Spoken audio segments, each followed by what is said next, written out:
So we just need one more, right, Ed? Yes.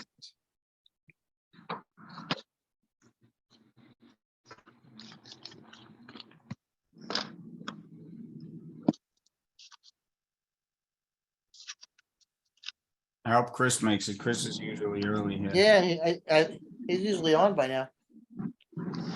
He said he was gonna be here.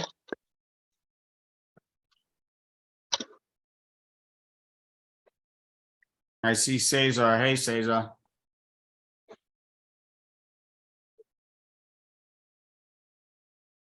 Hey, Ed. Just you, is it just you tonight? Caesar?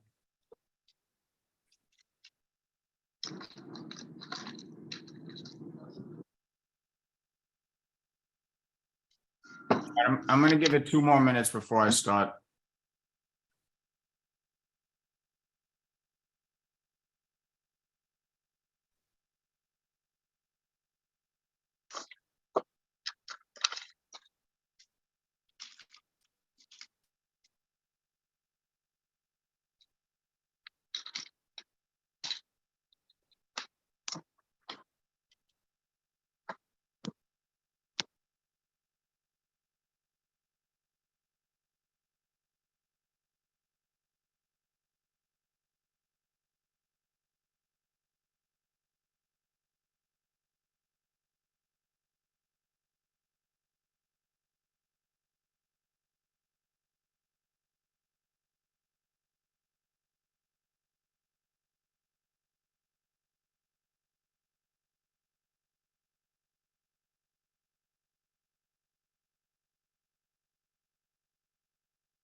Here's Chris.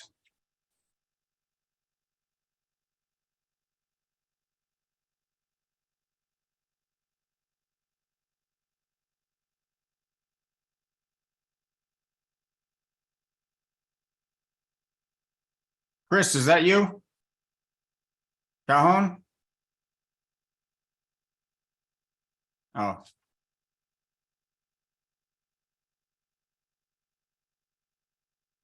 Hey, Chris, there you go. I see you. All right, I'm gonna start the meeting. We do have enough for a quorum here now. Chris, can you hear me? I can hear you. Sorry, I was running a little late. I still like it. Your voice sounds like a robot. I don't know where you are, but yeah, I'm glad you're here. I'm in the inner sanctum. You're in the inner sanctum? Okay. Okay, so this meeting will come to order. Welcome everybody to the Bronx Community Board 8 Public Safety Committee meeting. My name is Ed Green. I'm the chair of the committee. Committee members, would you like to introduce yourselves? Well, let me take a roll call. Chris Calhoun.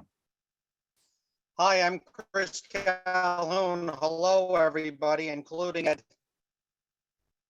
Ingrid De Leon. I don't see Ingrid De Leon. I don't see her in the participants. Mary Ellen Gibbs. President accounted for. Okay, Ed Green is here. Bob Kaplan, I don't see. Scott Crompinger. Present. And Sergio Villaverde. President. Hey, Sergio. I also see, Hey, guys. I see Carlos Torres from the Bronx DA. Carlos, you want to introduce yourself, or is there anything you want to say specifically? Any reason you're here specifically, or you're just here to visit?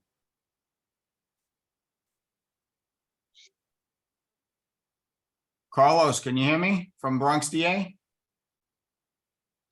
Hey, good evening. I apologize. I have a toddler here that's crying, but good evening, everyone. Oh. This is Carlos Torres from the Bronx District Attorney's Office. I apologize. Thanks for being here. You here for any specific reason, or just to visit, or? Yeah, I'm here for everything and anything. So I'm here to visit, but also to let folks know that our office is going to be hosting a reentry resource fair at Hostos Community College on Wednesday, April 19th, and also a youth summit, which is going to be youth led on May 20th over at Malali Community Center. It's going to be in partnership with Scan Harbor. And we are having preliminary talks on hosting a gun violence awareness event, a 5K run, roll, walk against gun violence on Saturday, June 3rd. Once I have the flyer, once all the flyers have been approved, I'll make sure to send the community board. If anybody has any questions, I will remain on the line. Thank you. That was my next question. It seems like you got your hands full with the toddler there, but if you're gonna stick around, there might be a few people that might want to ask you, your office a few questions. So- Hey, I'm available. I'm around. She just wants to watch cartoons and she has to eat her food before any TV. Sounds like a fun evening. Okay, so, I don't see any other guests here from, law enforcement. So the secretary's draft of the minutes was sent to each of you. So actually, last meeting, we did not have a quorum, so we were unable to, have an official vote on January's minutes. So we're gonna have to take an official vote to approve January's and February minutes. So I'm assuming everybody got January's minutes and February minutes. So for the does anybody from the committee have any objections or any questions or anything about January's minutes or February's minutes? Because if not, we can just vote on them together in a block. Does anybody have any questions about the minutes? All right, I don't hear anyone and I don't see any hands. So let's have a vote on whether to approve these minutes. Is there anyone who disapproves or wants to abstain from voting on these minutes? I don't hear anyone. I don't see anyone. So these minutes are approved unanimously. Thank you. And I just wanted to also just read a couple of things that I just like reading this for any of the public listening, because we get a lot of quality of life complaints and people don't know what to do about quality of life complaints. So the basic thing is call 311, report the issue, and then email Bronx Community Board 8 office with the details, and the board will follow up with the appropriate city agency. So that's if you have a 311 call, that's what you do. Report it and then email the office with the details so we can kind of follow up on that. The other is how to report an abandoned vehicle. And again, we get a lot of these type of complaints of abandoned vehicles. So again, you call 311, report the vehicle, take a photo of the vehicle, send the photo in the 311 complaint to the Bronx Community Board office. That's bxo8@cb.nyc.gov. Send the photo in the 311 complaint to them. And if the vehicle has license plates, the NYPD can ticket and eventually tow it. And if it doesn't have license plates, then the Department of Sanitation can ticket and remove it. So that's the policy for that. And we do get quite a few of those types of complaints. So without further ado, we have Cesar Sala, you're here to do the NYPD report tonight? You're muted right now, but I see the thumbs up. Yeah. I'm sorry, because I'm on like there's a couple of different meetings going on at the same time. Okay. And unfortunately, as you can see, everybody, I am the only one here, and yeah, I'm gonna do the 50. I don't know if you're frozen. I'm seeing No, your you're image kind of frozen. freezing on a little bit, but I'm hearing you through, but it's a little choppy. Okay. Do you want me to read the statistics right now? Yeah. Yes. Me? Maybe if I take off the Wi-Fi, maybe that helps. That probably will help. All Maybe. right, so Oh, the Wi-Fi is off. perfect. Okay. So I guess you want me to do the precinct thing now? Yeah, Okay. All right, so if, as you know, we do a 28-day period for the stats, so that way it keeps it condensed within a relative time to now. So as far as murder, thank God we have 0, and last year was 0. Rapes have stayed the same. We had 2 last year and 2 in this year. For robberies, we're down from 14 to 6. Felony assaults, we're even from 13 to 13. Burglaries, we've increased by 2. We went from 11 to 13. Grand larcenies are relatively the same. We went down by 1. It was 45. Now it's 44. Grand larceny autos are up by 2. It went from 17 to 19. So I'm here for any questions. I don't know how long I could stay on the call, just in case if they ask me anything on the other call. okay. But I have if a few, anybody but has I'll questions. open it up to the committee first. Does anybody from the committee have any questions for the 50th precinct? Sergio Villaverde. And then Scott. Yeah, it was raised at the at one of the other meetings, at the youth meeting, actually. The unlicensed marijuana shops in the Yes. district. Do we have any idea how many we have? I don't know off the top of my head, but I think 4 is within the range of what we have, but I could find that out, and I could send you an email. Yeah, I'd appreciate finding, that, and I know, from what I heard publicly, the sheriff is the one who's enforcing that. If we Yeah, could, if we could. are you confirm, talking like- about the smoke shops, or are you talking about places that sell marijuana? No, the smoke shops. I'm Okay. sorry. So, all right, so there's legal smoke shops, right? And then there's smoke shops that are selling marijuana. So we have our crime prevention officer, Officer Jamshir. She's the one, I'm sure you have her information. She's the one that deals directly with that, and the NCOs are obviously involved. But I will ask her about that, and I will have her reach out to you with a more specific response to your question. Thank All you. right. Sergio, you got anything else? Not for the officer, but I do want to ask a similar question or a related question to the DA's office when before they have to leave.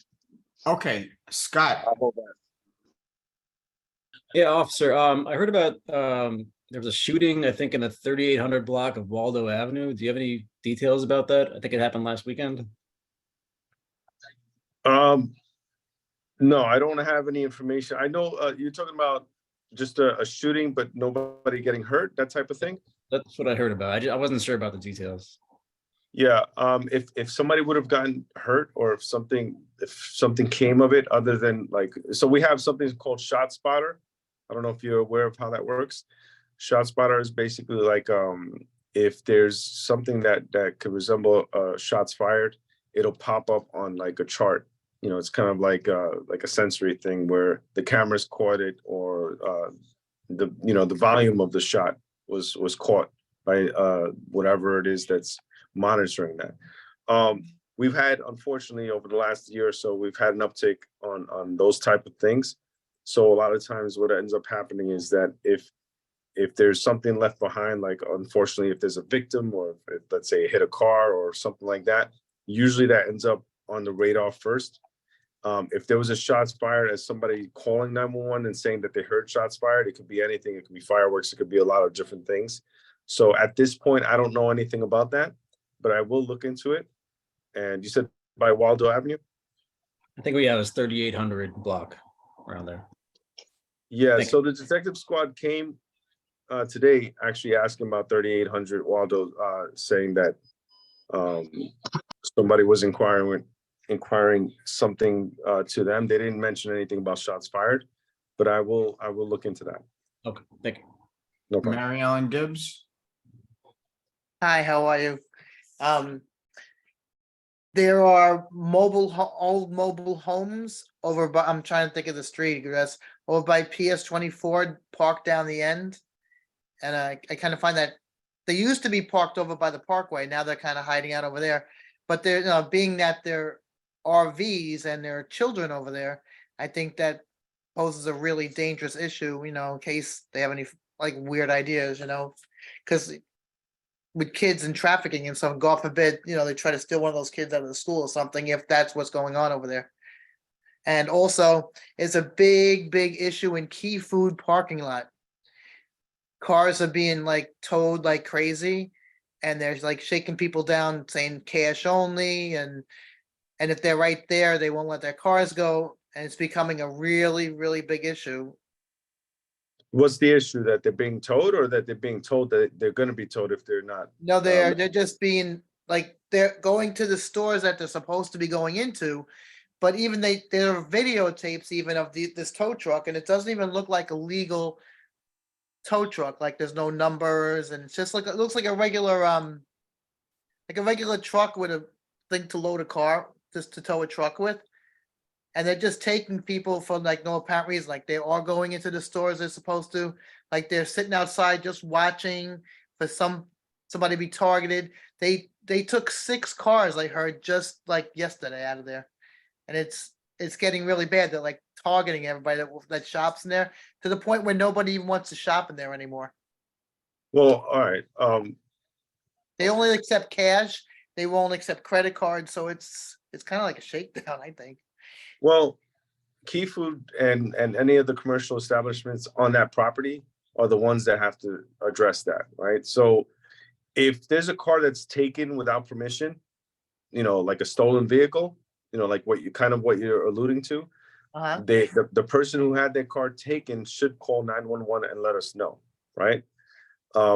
If we show up and Key Food or whoever manager shows up or is on scene tells us that they have a tow truck moving cars that don't belong there, then we wouldn't really get involved with that. Now, if they say, no, I don't know who this guy is that's towing all these cars, then we have a different issue, right? Either way, we only get involved until a crime gets reported. Like, we don't get involved until a crime is reported, right? So we're not going to just show up and be like, hey, you're towing these cars off this lot, without the establishments expressing to us that that's not what he's supposed to be doing, right? So we would need those things to be in place.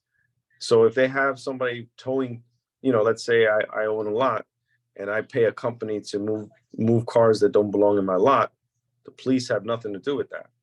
So if Yeah, that's not according to the manager, he has nothing to do with it. Like, Caesar, I just got a question, because I understand what Mary Ellen's talking about. I've seen, so what cars do is people use these parking lots and then don't solicit the businesses there.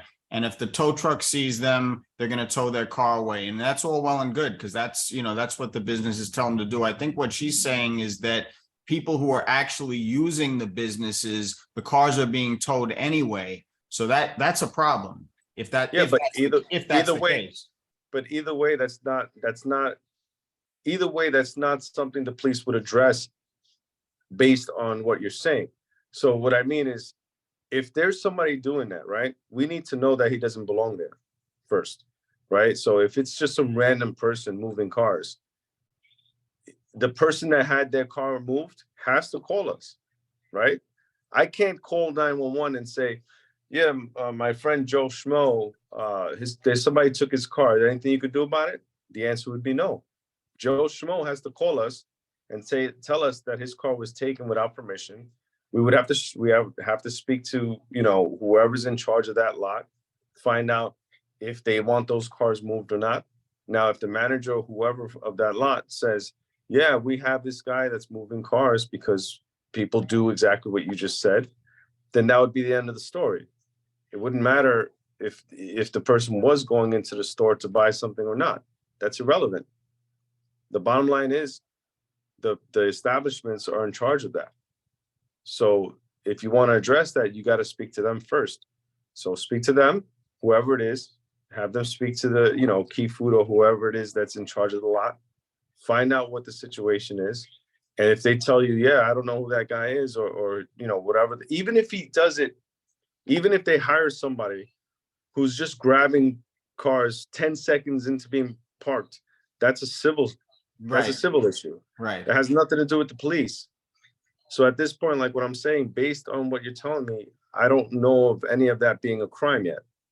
So until, yeah, so it's really not a police It would matter. be, it would be a civil issue against the establishment. Exactly, exactly. And one more thing, I mean, I'm not gonna like go into it on here, but I need to get in touch with the captain. I had a really bad situation in my building where my mailbox was broken into, What's your building? 3220 Netherland Avenue.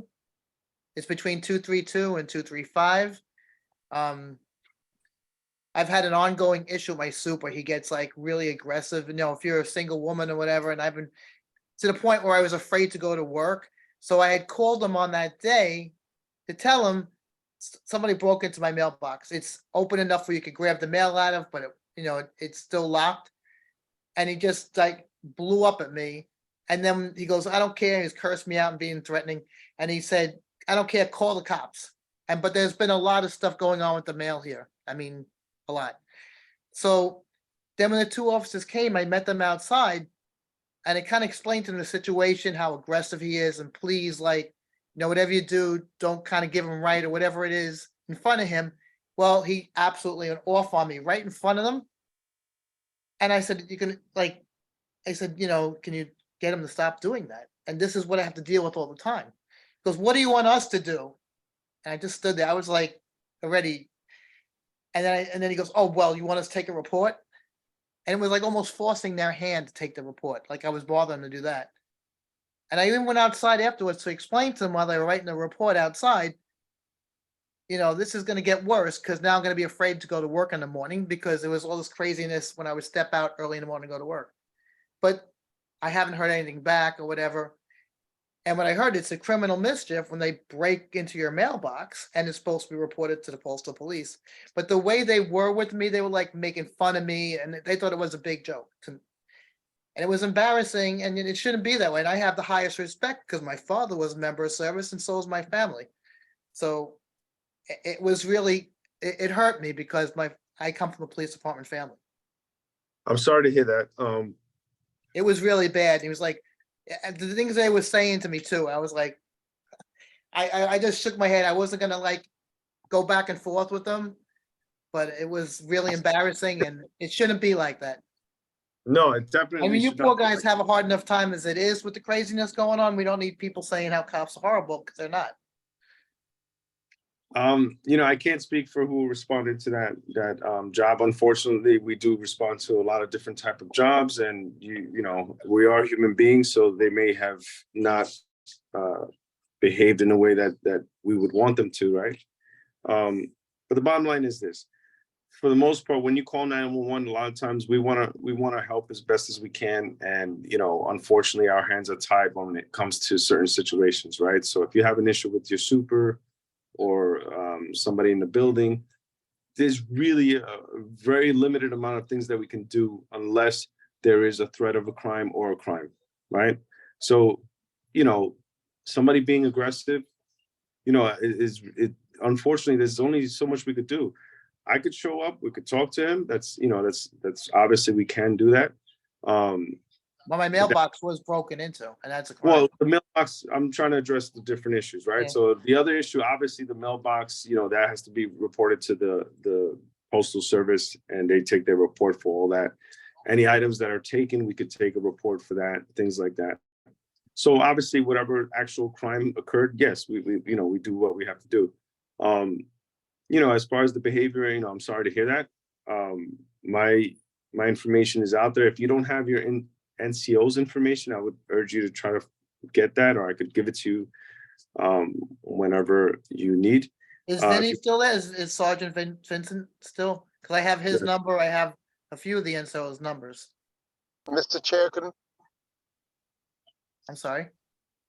Who was that? I don't know. It wasn't me. Okay. I see Sergio, you have your hand up. Sergio. I was gonna say, moving on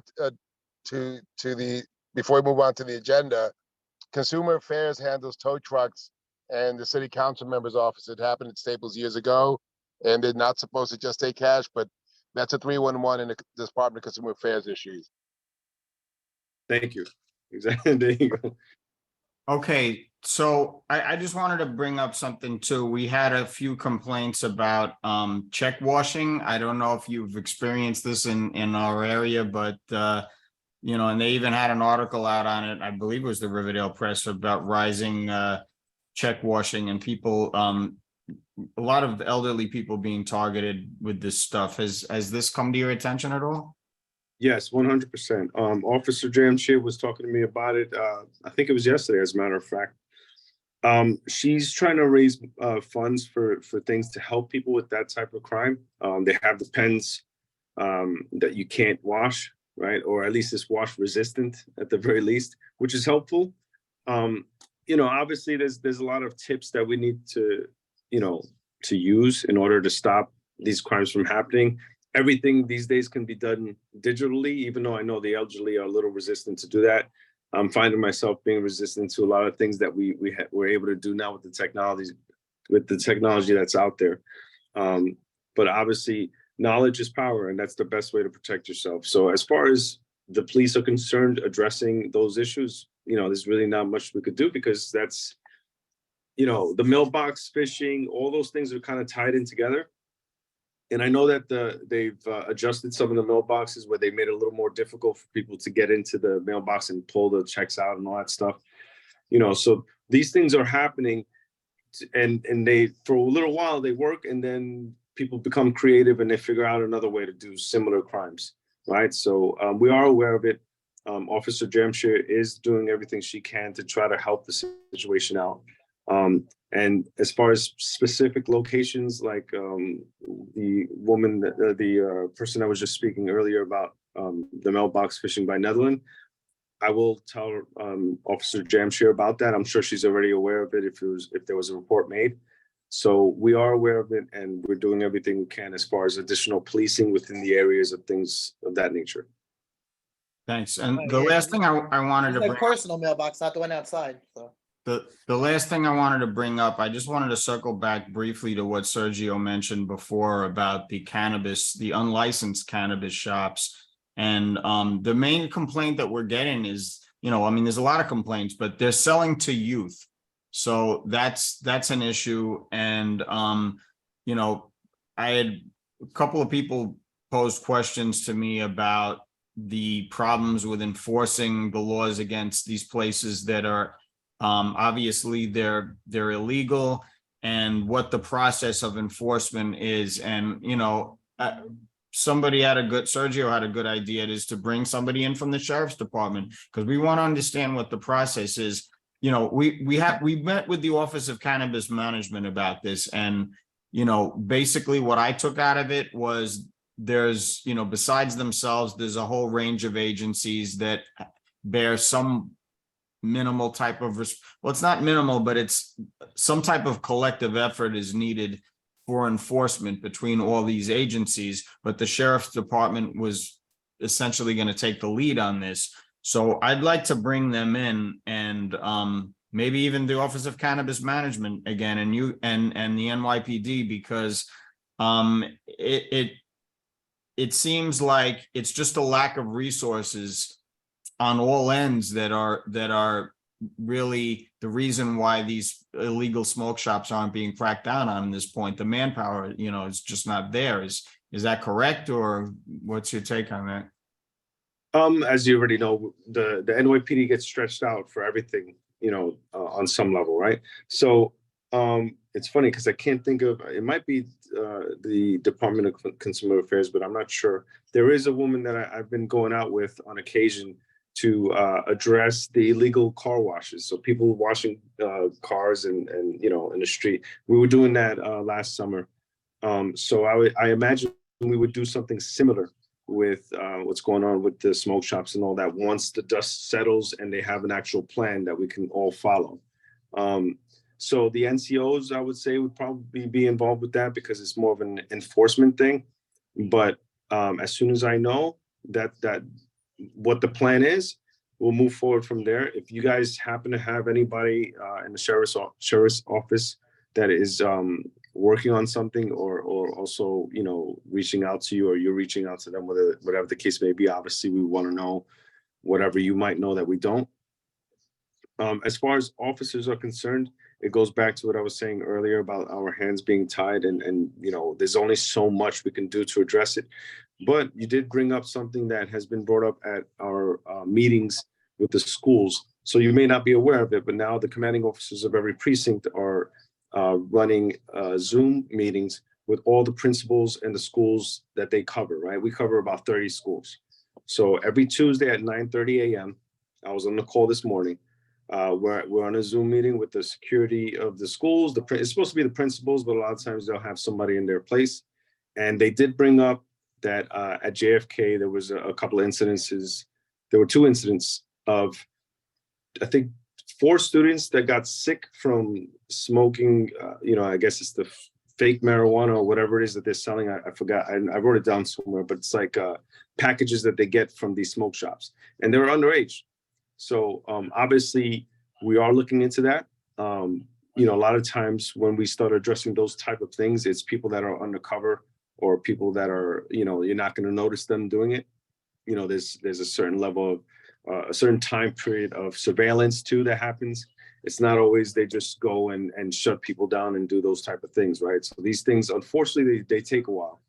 But once everything is organized, we'll do what we're gonna do. Believe me, none of us are fans of, you know, kids getting involved with any kind of drugs, including cigarettes and marijuana and that type of stuff. Thanks, Cesar. I think we have one last question from the committee. Chris Calhoun for Cesar. Hey, Ed, in relation to what we're talking about now and what Sergio asked earlier, in my own mind, and I was thinking about it, I count at least 8 to 9 of these shops open within the board right now. And also wanted to bring up one that you and I had zoned in on when Captain Gervin was still with the precinct, was that little trailer up at 242nd Street, which I haven't seen anymore. They seem to have gone poof, for lack of a better terminology. That's all. Yeah.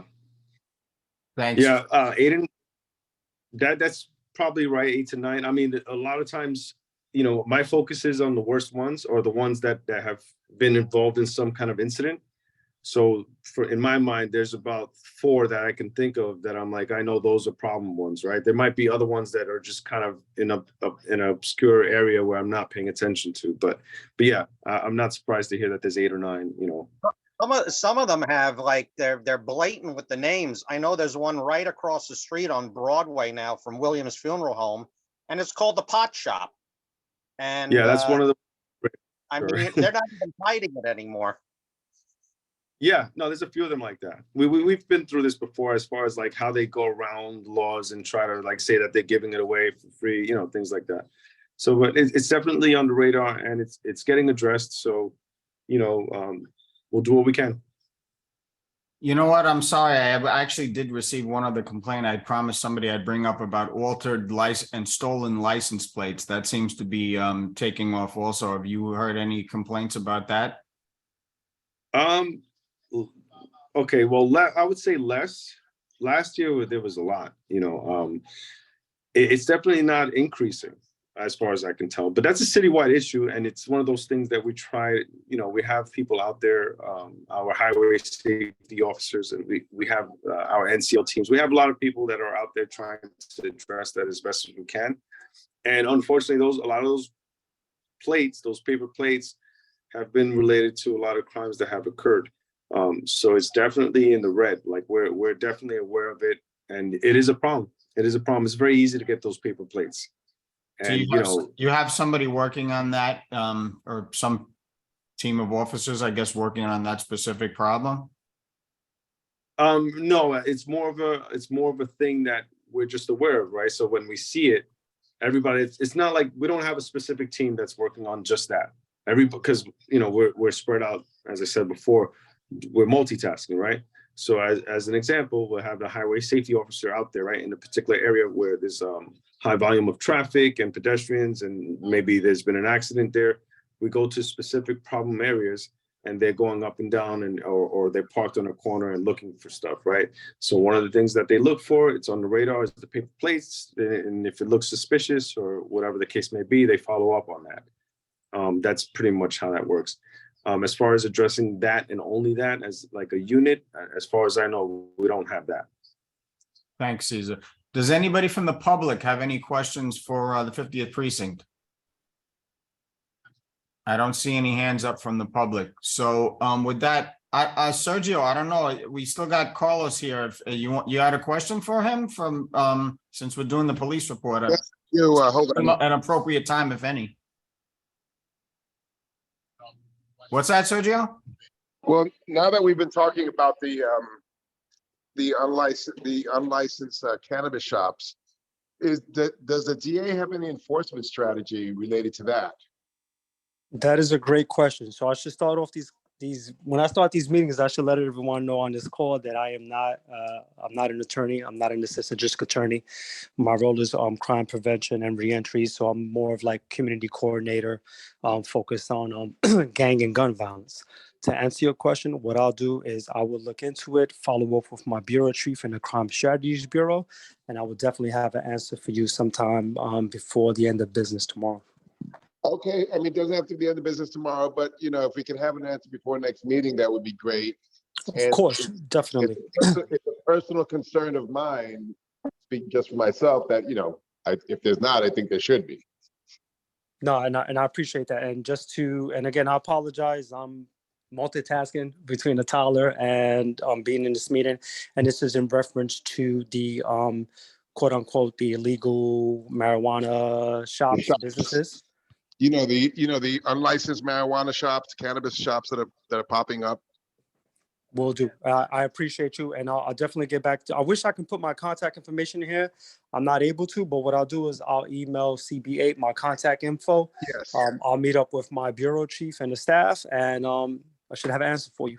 Wonderful. Yeah, if you reach out to the office, they'll get to us. Thank you.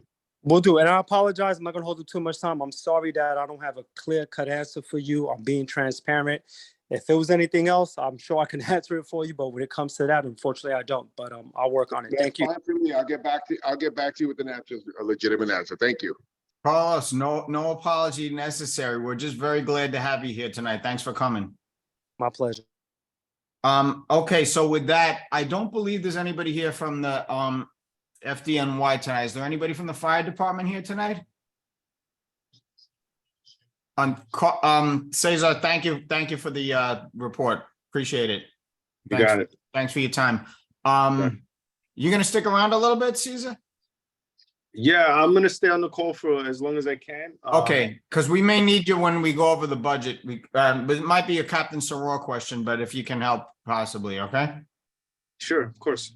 Thanks. Okay, so I don't see anybody from FDNY here. So with that, we're gonna go to the renewal applications, the New York State Liquor Authority renewal applications. Is anybody from P&K's Grill here tonight? Seth? Is Seth here? Okay, no Seth.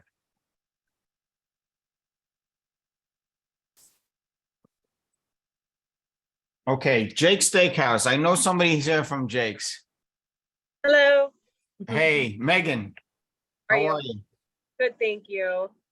So you're here for renewal of a full liquor license. How's business? Getting better every day, thankfully. Very good.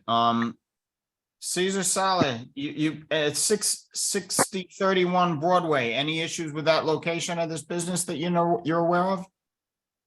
No, as far as I know, I looked over all of them in case I can't chime back in.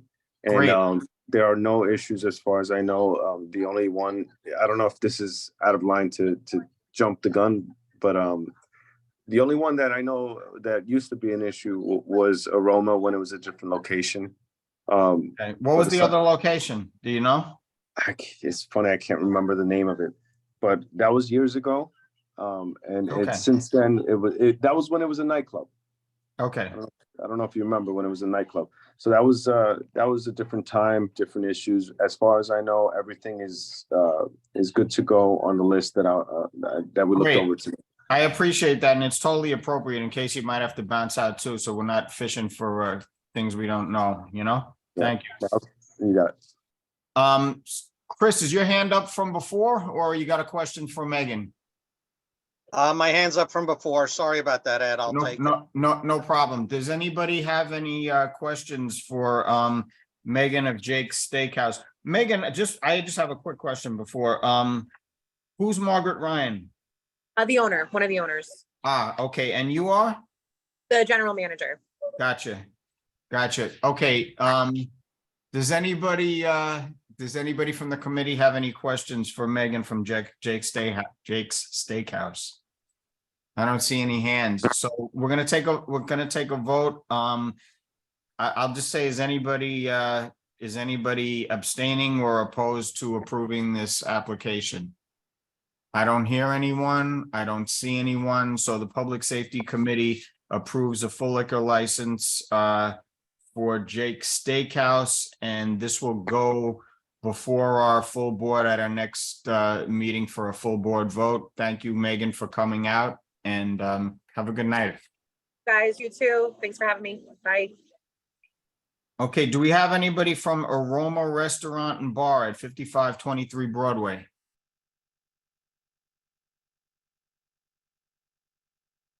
I don't see anybody from Aroma, and I don't hear anybody from Aroma. If you're from Aroma and you're muted, unmute yourself.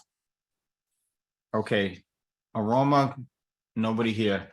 Do we have anybody from Flame from 5740 Broadway? I don't see anybody from Flame. Okay. Do we have anybody from Buffalo Wild Wings? 193 West 237th Street. Okay. Smash Burger, 193 West 237th Street. Hey guys, yeah, you got Clark here and you got Elizabeth also on the call. Hey, Clark and Elizabeth, thanks for coming out. No worries. Hello guys, how are you? Hi. So Cesar, 193 West 237th Street, Smash Burger, oh, he already told us there's no issues. Okay, so I don't have to ask him again. Anybody from the Smash Burger, any issues? You guys okay there? How's business? We're good. We just finished the remodeling.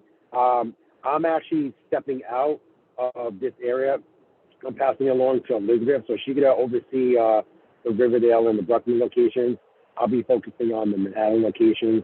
I just wanted to be on the call with her just in case she had any questions, so she could see exactly the process of how we go ahead with the liquor license. But business actually been good. It's been, coming up, so area's been really nice, and a lot of homeless people haven't been around the area, so it's been better. Who's Ty Luftman? I see him as the Ty, principal. he's our attorney. He'll Okay. be on the call. If he's not here, then it might be Denise O'Brien. Okay. Anybody from the committee have any questions for Clark of Smash Burger? I don't see any hands.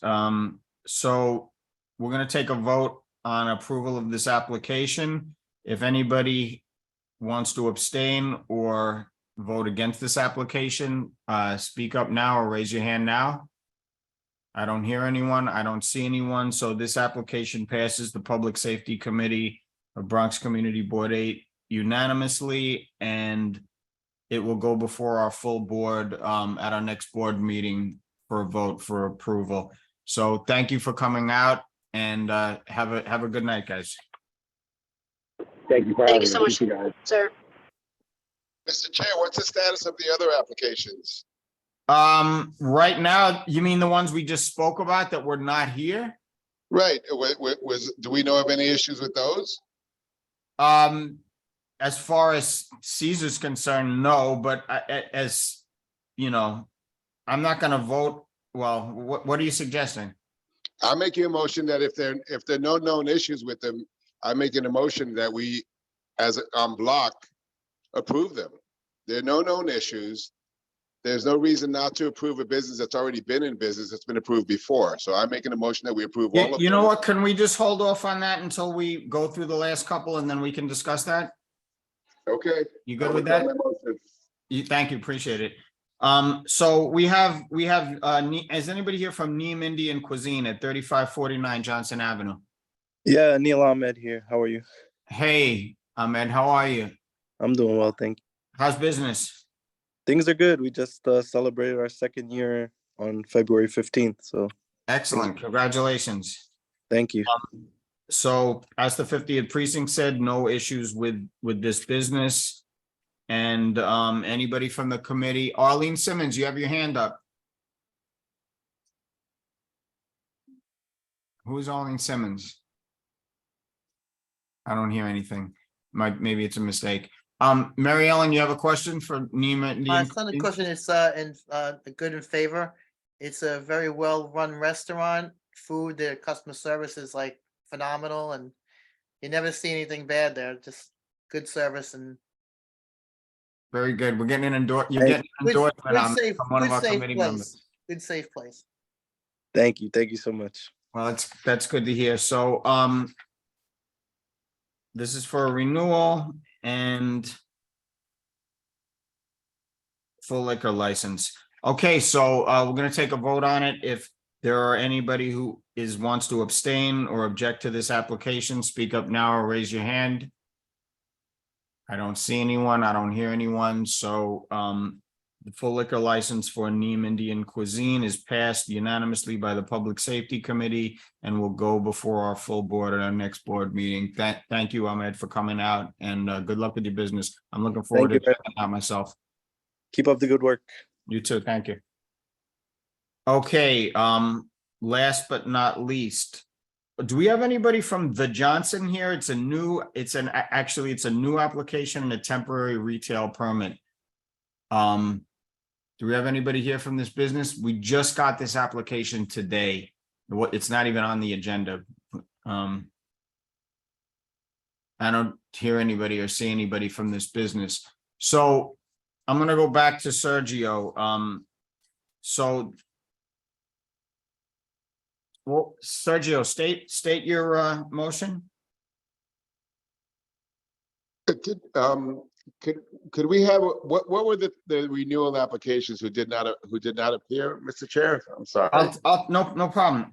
So the renewal ones were Buffalo Wild Wings at 193 West 237th Street, Flame at 5740 Broadway, and Aroma Restaurant and Bar at 5523 Broadway. And Aroma was the one that Officer Sala said that there was an issue, but it was when the place was a nightclub at a previous location. So those were the three renewals. And Okay, thank you. to give it a little context for you also, these businesses, they were scheduled to be on our last public safety meeting, and they didn't appear either, and they were contacted by our board office, I believe, as far as I can tell, multiple times. So, I mean, I have reservations about just passing them, especially given, you know, I mean, we can always take a vote on it, but businesses that don't show up twice in a row, I don't know. I'd like to have some discussion on this before we pass. I'll make the motion for the three to be approved.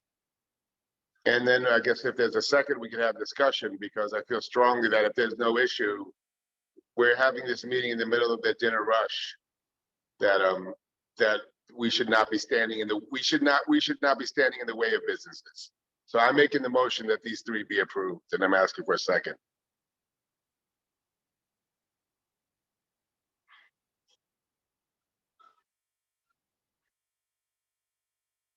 Can I just? Scott has his hand up. Scott? I don't know if this is procedurally proper, but Sergio, I guess my concern is that wouldn't that mean that basically appearances are optional from now on? And I feel bad for the businesses that do show up every time we have a meeting, you know, with respect to their application. That's my question. Well, I guess that's the underlying issue is that it's Buffalo Wild Wings. We're not gonna prove them because they didn't show up to say business is good. There are no complaints from anyone. The 5-0 doesn't have a problem with any of them. And we're not gonna approve them because they did not show up to a meeting. I don't see how we are, as a community board, helping the community. This is a hindrance to the community. You don't show up to our meeting, we don't approve you, is a hindrance. If there's a legitimate question that somebody has, if Mary Ellen had said, you know what, I heard there was a shooting outside of Flame instead of it was a great place, then yeah, okay, they should be here to explain what happened. Or I heard that there's loud music coming out of, you know, Buffalo Wild Wings and their complaints. They should be here to explain that. No negative information. What are we just gonna ask them? Your house business? That's not a reason to take somebody away. As a small business owner, that's not a reason to take somebody away from their business and then deny them if they don't show up. Well, let me just say something too. So first of all, we would not be denying their license. Denying their license would be to have a no vote, a disapproval of their license. And the other concern that I had over this, and I understand some of your points you're saying that, and I feel they're valid, but by the same token, two things. One, it kind of makes a mockery of the procedure itself. Like, what is the point in having somebody come in at all? And then more concerning to me than that is, are we, you know, the trade name to me, Buffalo, whatever the trade name is, it's kind of irrelevant, because are we as a committee going to start picking and choosing which businesses we're going to give a free pass to and which businesses we're not to? And the alternative to that would be just to not have anybody come in at all, just call the 50th precinct. Oh, no issues. As we've seen in the past with a lot of businesses, there have been some serious concerns, and talking to the owners and finding out, you know, where the owners are at on some of these things has been helpful in unraveling some of these things. So, I mean, this has been something that's come up over the years. One of our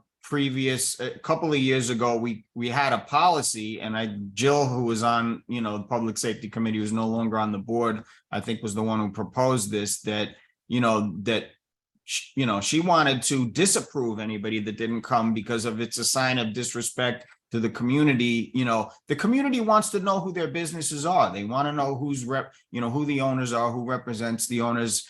So that's just my take on it. I'm not super strong one way or another, but I just feel I feel that nobody should be getting preferential treatment in these situations. That's just my take. I don't know.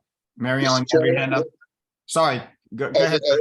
Just as a point of order, I made a motion. If there's no second, the motion fails. We can move on. I will bring these from the floor at the regular meeting if I need to. But if there's no second, which I haven't heard, then really, we don't need to delay the meeting.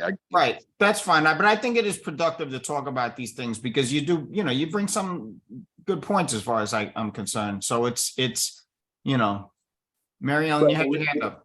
I got you, but we don't have discussion until there's a second. I just feel like if that's procedure on getting your liquor license and showing up at the public safety meeting and the full board meeting, you know, that's part of the procedure, and you should have to, if every other business can show up and for 2 minutes, whatever it is, so should everybody else. And if you give a pass, you know, for one thing, you have to give a pass for everything else. If they need to show up at the community board for some other, you know, say they're applying for something and they just don't show up, it's like saying, you know, I don't have to do that. So I just feel like you should have to show up. Okay, we can move on. Thank you for that. I have some, I'm sorry, I don't mean to interrupt. I just couldn't, this is Salah, this is Caesar. Go ahead, Caesar. Yeah, I couldn't find the raise my hand button, but So I don't know if that's an option. All right, so I have a couple answers to the questions that were asked earlier.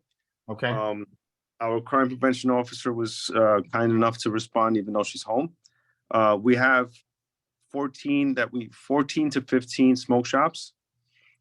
And in regards to the question, as far as the shooting at 3800 Waldo, I got a response for that as well from my special ops lieutenant. So there was video on the incident. It's under investigation.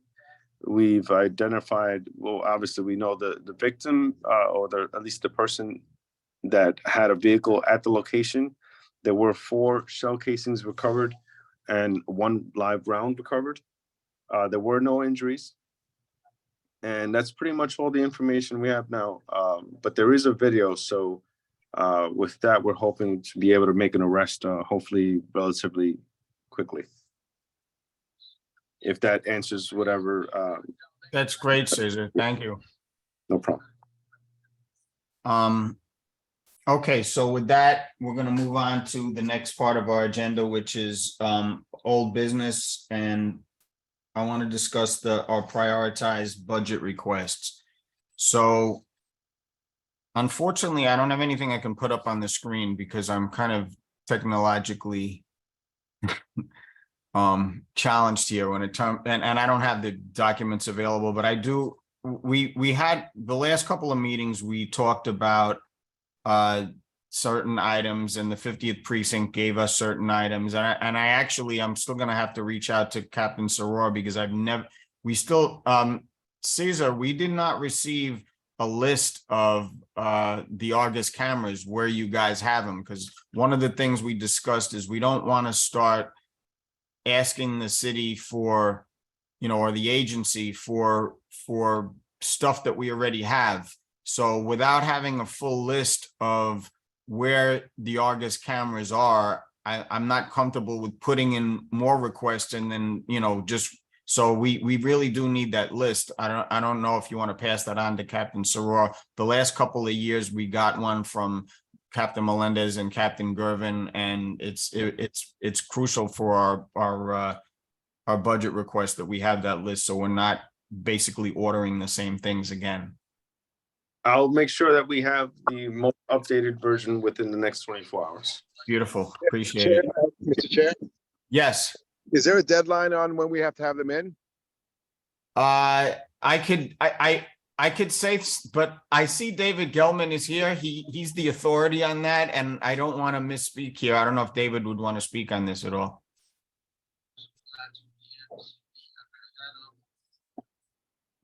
David, did you say something? I don't know if he, I can't hear him. Mr. Chair, may I make a motion? Sure. I move that the chair be allowed to submit our budget request upon getting the information from the NYPD if it happens if the deadline is before our next meeting. Oh, well, yeah, he wanted a prioritized list, but yeah, we have time to make alterations to this moving forward.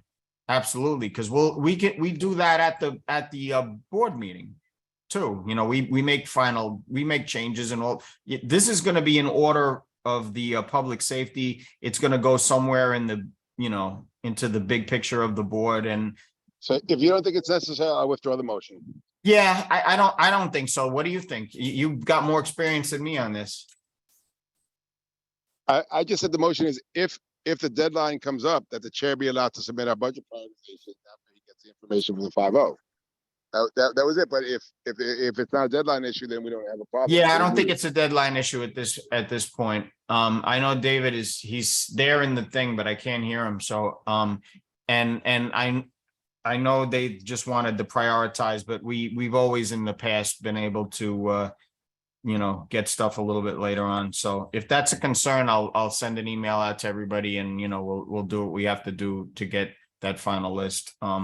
But no, tonight would definitely not be the deadline. So I'm just going to read this stuff off real quick. So these are I'll read the expense. Well, I'll read the capital budget requests. We have 4 of them.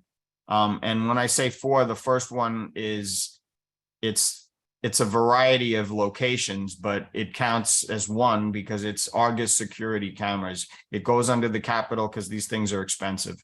And so the Argus cameras, for those who aren't familiar, they capture a very wide picture and they're very useful for catalytic converter theft and robbery. And I know that's something, Sergio, you've been concerned about. And so these are always really number one on our list. And right now we have 4 locations. We have one at Mashalou Avenue and Tyndall Avenue. Oh, and this is also going to be, we have the economic development. This is going to be a joint request with public safety, economic development, and I still have to reach out to traffic and transportation, but I don't see why they would object to this. So one of the areas is Mashalou Avenue and Tyndall Avenue. It's kind of a business-oriented corridor there. That's why economic development is interested in having the cameras there. So Mashalou Avenue and Tyndall. There's a bunch of stores, delis and stuff on that. Another is West 235th Street pedestrian overpass by Henry Hudson Parkway. Mary Ellen Gibbs brought that up the last time. And also that's an area where there's a lot of school kids go over too. So I'm thinking that maybe, I'm going to reach out to the education department to see if they want to make that a joint effort as well. But another one is West 230th Street and Kingsbridge Avenue. That's the one I'm suspecting that 50th may already have. I mean, you would think they would have a camera at that area. It's crazy in that area. There's all kinds of traffic. There's a lot of stuff going on, but that's another one they requested, West 230th and Kingsbridge. And also West 238th and Bailey, which is another one you would have a camera already, but if it doesn't, we definitely need one there. There's accidents there. Now it's become a lot bigger corridor for business as well. So the number one capital budget request priority for this committee would be the Argus cameras. And right now we have those 4 locations. There's probably going to be locations added to that because once we get a list from the captain of their areas, and we'll take any additional requests, I guess, from what they feel are necessary areas to have these cameras installed. The second one on our list is interior lighting for Marble Hill Playground, and that's between 230th Street and I have to clarify this too, because I was given this is obviously not an address, but it says interior lighting for Marble Hill Playground between 230th Street and 238th Street and Kingsbridge Avenue. That kind of doesn't make sense to me. Chris Calhoun, I know you suggested that. So does that make any sense? 230th to 228th Street. 228th Street. Okay. And I did reach out to Parks Committee on this as well. I think Deb Travis put it on our list as well. David Gelman suggested I talk to that, so it's on her list as well. So they want to do a joint request with us? Is that what you're saying? I just know that I threw it out there, so I think Okay, it's on. I'll contact Deb, right? Deb Travis? Yeah. Okay, I'll contact Deb about that. Okay, so that was it. Interior lighting for Marble Hill Playground. The reasoning was it's dark over there and it's obvious reasons. The third would be Captain Soror actually brought this up in their pole cameras. Now, I didn't even know what a pole camera was until she brought this up, but apparently pole cameras are cameras that are positioned lower to the ground on poles, and they're used primarily for facial recognition. So she did say that she would update us on preferred locations, and I'm still waiting for those locations, but that would be, and as I'm telling you guys this, tell me if you think any of these should be higher priority than the other. I can't see us putting anything above our number one priority, which would be the Argus cameras, but I'm all ears if anybody has any thoughts. So the pole cameras would be third, and the fourth one on our capital list was Captain Soror mentioned that they're gonna need additional police cars. And I don't know, Cesar, you still on the call here? Yes, I'm on the call and I'm trying to get the information for the August cameras. That's what.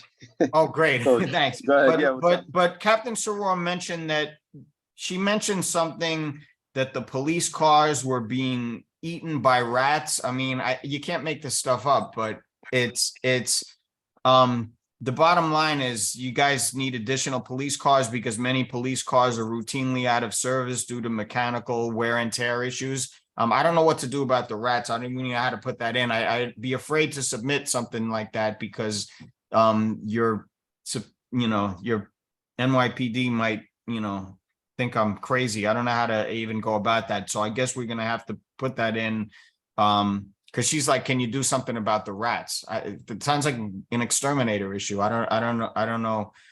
But Well, it's I mean, to be honest with you, I'm not even sure who would get that, but there's like holes that they dig underneath there's a restaurant. Well, there's the bar on the corner of the precinct. right. And in the sidewalk, there's like huge holes of, I guess they borrow their way down into the restaurants and into the bars. So all the restaurants and all the stuff that's on the same block as the precinct, I'm assuming that's the main reason why we have a rat issue. And if you ever walk by the precinct, if you're there for more than a minute, there's a guarantee you're going to see at least a couple of rats. So what would the solution be? So first of all, I don't even know if this falls under the criteria of anything we can do as far as making a budget request for you. But if it does, I'd be certainly more than happy to do it.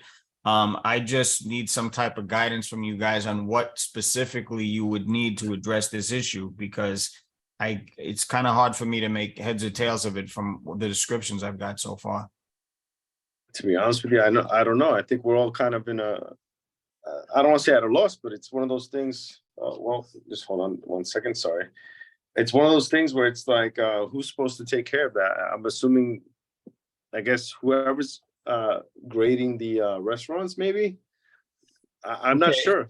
So just to be clear, this really is because the request I was putting in is to have additional police cars. I'm very skeptical they'd grant you that anyway, but like I said, I'll put in anything that will be helpful. So maybe it's not necessarily a police car issue. It's more of an issue of like groundskeeping and making sure that these cars don't get compromised by the rodents or whatever. I don't know. Well, I mean, that's definitely something that, like, it's all true, right? All of those things would address on some level some of the issues that we deal with. I think the whole department as a whole, unfortunately, the vehicle issue, it's something that's common in all commands, right? So any budgeting that we can get to get other vehicles or another vehicle, that type of thing is always going to be welcomed and needed, right? Right now, we just deal with what we have, and we do have mechanics, but they're overwhelmed with all the vehicles that we do have that are, outdated and beat up. So you need more cars. Yeah, that's always going to be the case. How many cars do you need? Well, I don't know if I'm the one that should be speaking on that. You probably aren't. Ask Captain Sorora and see if we can get that, because if we can get a pretty quick answer on that, we could at least put in, but we need a specific number. If we're gonna go the car route, we need a specific number. I will I'll message her right now and see what she says. And hopefully she'll respond within a reasonable amount of time. Thank you. Mhm. Okay, so that's all we have on the capital budget. I don't know if anybody from the committee has any ideas about priority order, but we listed them in the order of August cameras, 1, interior lighting for Marble Hill Playground 2, pole cameras 3, and additional police cars 4. Does anybody have any thoughts on that, or are we going to stick with that? I mean, we could always hash this out when it came to the board, but I think getting it in order here is, probably save us a lot of trouble. No, nothing? Okay, so that's going to be our order so far until the captain comes up with anything else for us. So the other thing is the expense budgets. This should be real easy. We have 3 items. One would be Captain Soror requested 2 sound meters, and these would be to measure noise decibel levels. And I think these will be handy and useful because we've had issues in the past, especially with noise complaints and no way to really quantify if these things were legal or illegal, then the noise levels. So if the 50th precinct had access to these 2 noise decibel level readers and they would train their officers to use them, I think they'd be useful for, a lot of noise disturbances. I mean, especially we hear this stuff around the parks. They keep people up at night. Sometimes we get a business that gets a little out of hand. So that would be the first one, 2 sound meters. The second one would be tint meters, and these would be to measure tint levels on car windows. I wasn't aware that this was a big issue, but the officers brought this to our attention that there are illegal tinted cars that possibly are hiding stuff, or so they'd like to have tint meters, but it wasn't specified how many tint meters you guys needed. So again, Caesar, if you can just ask how many it just says tint meters. That's what I have. I'm wondering if it was the same too, like the sound meters, but I don't have a number on that. So if we could get a number on that, that would be helpful also. Sure. So right now I'm just asking how many RPs and how many temp meters. Yep.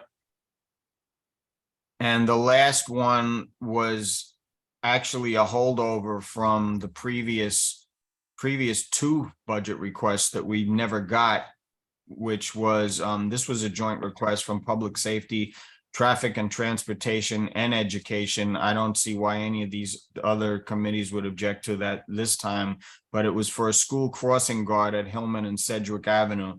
So we've been trying to get this for years because it's complete utter chaos up there. They do have one crossing guard like a long block away on the other side of the school, but it's total chaos. They got buses on both sides of Sedgwick Avenue. They got the schools, they got parents dropping off. It's complete chaos. So a school crossing guard at the intersection of Hillman and Sedgwick Avenue, especially needed at PS 95 and Ampark Neighborhood School. I just think it's a miracle that no child has been hit by a car or in that area over the last few years with the chaos that goes on. I take the bus right at that corner every morning, and it's nuts. So that's it. Those are our 3 requests: the noise, the sound meters, the tint meters, and the crossing guard at Hillman. I don't know if anybody has any other suggestions. Sergio, do you have any suggestions? Anything we should put in for public safety? Negative. Okay. Anybody from the committee have anything else? All right. I don't see anybody. So this is what we're going to go with. I'm going to pass this on to our budget chair, David Gelman, and we're going to wait a little bit to hear. Hopefully in the next day or 2, we'll hear something from Captain Soror about specific locations and the number of tint meters that they need, and possibly anything else that comes up. Although this looks good to me. So with that, I don't know if anybody else, do we have any new business? Do we, I see Arlene Simmons has her hand up. FDMY. Oh, hey, Arlene. Hello, can you hear me now? Yes, I can hear you. I apologize. I had to dial in order to get audio, but I've been here the whole time. And unfortunately, on my desktop, the audio is not working. But I was asked to on this meeting. I'm Deputy Chief Arlene Simmons from the EMS Command, and I have nothing prepared because this is my first time actually coming to this meeting. So if there are any questions that the committee has for me, that they'd like me to get information maybe back to you from the next meeting, I'd be willing to take some questions. I might, but I'm gonna open it up to our committee first. Does anybody from our committee have any questions for Deputy Chief Arlene Simmons of FDNY? Sergio, your hand is up. Is that from something else? Or Just think it's the new business, but I have a question. Have responded to me. You're breaking up. I'm sorry, I didn't hear a word you said. I was asking. Can you now? Can anybody hear him? Hello? Hello? All broken up. You're Hear me now? barely. What's up? Hello? I'm asking about response times this year compared to last year. I can't hear him. He dropped out. So maybe he said he had to leave. Maybe that was it. If he comes back in, I'll let him in. So anybody else from the committee have anybody from the committee have any questions for Deputy Chief Arlene Simmons of FDNY? I don't see anybody from the committee's hands up. So I'm just, thank you for coming. Are you gonna come regularly to our meetings or? Well, if they ask me to sit in, absolutely. I would be back at the next meeting. That's why I wanted to know if there was any information that I needed to gather for the next meeting. But as it unfolds, you can always email to headquarters about anything that you'd like to know for the next one. Okay, the reason I ask is we've had a couple of, I guess, contact people from FDNY. We had, I don't know if you know Greg Lair. Do you know Greg? I'm sorry, say you broke up. Do you know Greg? Greg? We had Greg Lair previously. And so I just wanted to know if you were going to be basically our contact person within FDNY moving forward. I'm not sure. Okay. Because one of the issues we had was a lot of fires from lithium ion batteries. I don't know if next time you want to come back with some information on how we're doing with that, because things were getting pretty bad with that. And we haven't been privy to a lot of the updated information on fires from the lithium ion batteries and fires in general. They were giving us a monthly report, FDNY. Yeah, I'll be working on that because I did go to another community board meeting last week, and that was the issue with the lithium ion batteries. I know that the mayor did sign something yesterday, and that was on the news. And I did reach out for them to have somebody from fire suppression maybe talk at the next meeting. And so I'll extend that information as well for community board 8. Great. So we'll have one of our staff reach out to you and we'll invite you back to the next meeting and you can give the FDNY report. Sound good? Sounds good. All right. Will do. Thanks for coming. Appreciate it. Sergio, you're back. You got your hand up? Sergio, you're muted. Whenever it's appropriate for new business, Mr. Chair. It's right now. I was gonna ask, has the the street between 236th Street between Broadway and Kingsbridge Avenue is closed? Has the NYPD put in for a remapping of the street to have it closed? That's the question. As far as I know, I'm sorry, should I be answering that right now? You guys can hear me? Yes, loud and clear. Right. So as far as the street being closed, I don't think, well, I guess we could look into that being done. I don't anticipate that was done. I'm sure you guys have heard in the past, the reasoning behind that street being closed the way it is. The number one reason would be safety concerns in regards to ESU. So you guys know our emergency vehicles, they don't belong to the 50th, they belong to the emergency service unit.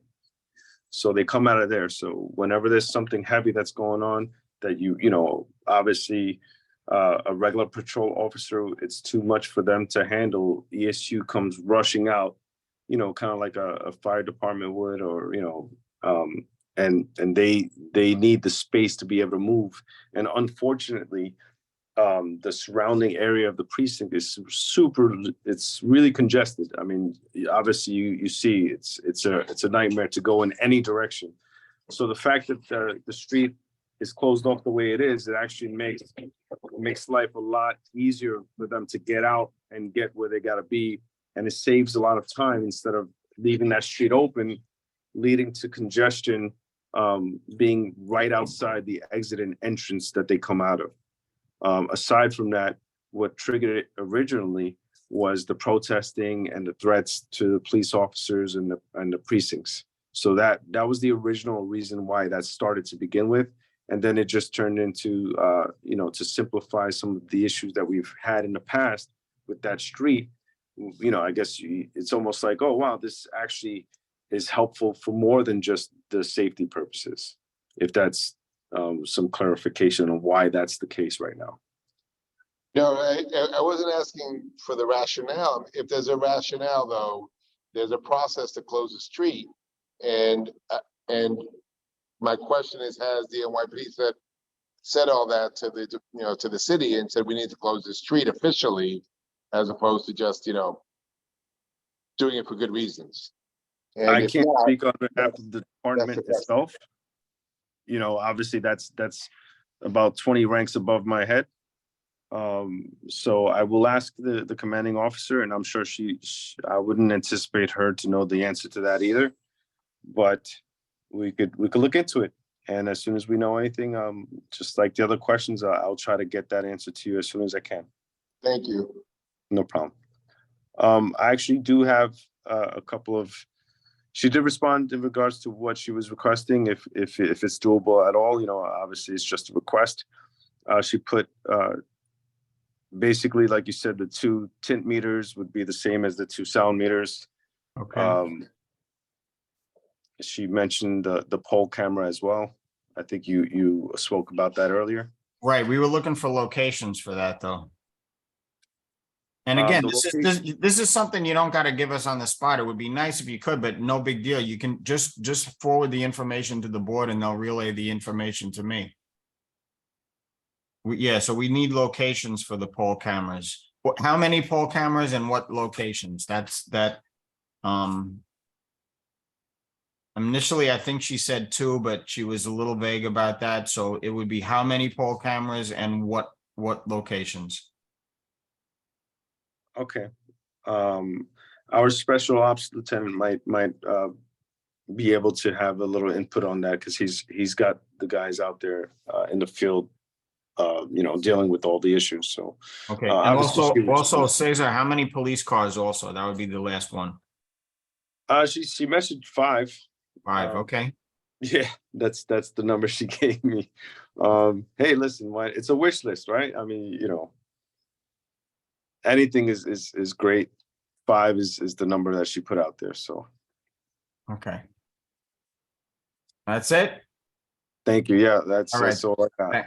Thank you. All right. So I'm just gonna say, just to let everybody in the committee know that we usually have our meeting the 3rd Tuesday of each month, but next month the full board meeting is going to be held on the 3rd Tuesday due to certain holidays.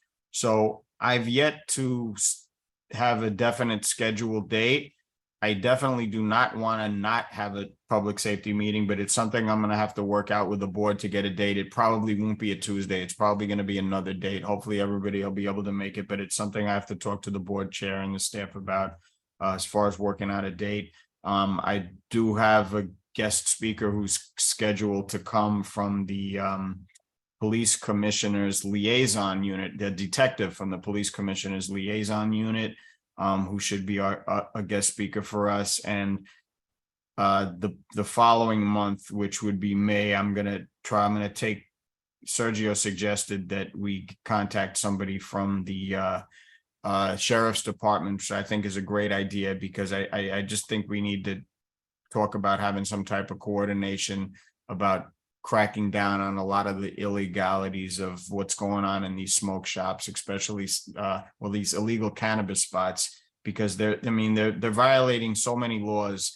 And it seems very hard to crack down on them. So I want to see what the sheriff department has to say because they're supposed to be taking the lead on this. So with that, do we have a motion to adjourn this meeting? Yep, that would, I. Here's make the a motion. second.